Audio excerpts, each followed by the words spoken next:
Remember, only Fridays and Saturdays. Definitely Intense recommended. Now it's Intense 5 time, let's go. So, big upset at the Grammys in the reggae category as the favorite Spice didn't get it. But we already know she's queen. Big up to the reggae group from Virginia Soldier who took home the award.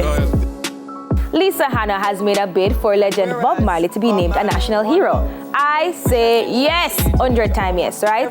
Well deserved, so let's make it happen. Wop, wop, wop, wop, wop, wop, wop. All the doubters, please focus your attention on Skilly Bang's sold out UK show. Okay.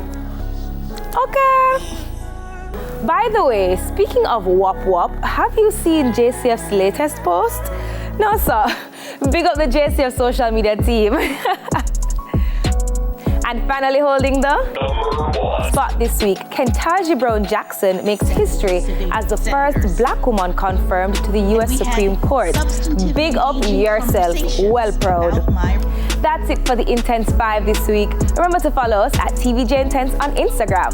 Up next, Craig chats with San Jizzle. We soon forward.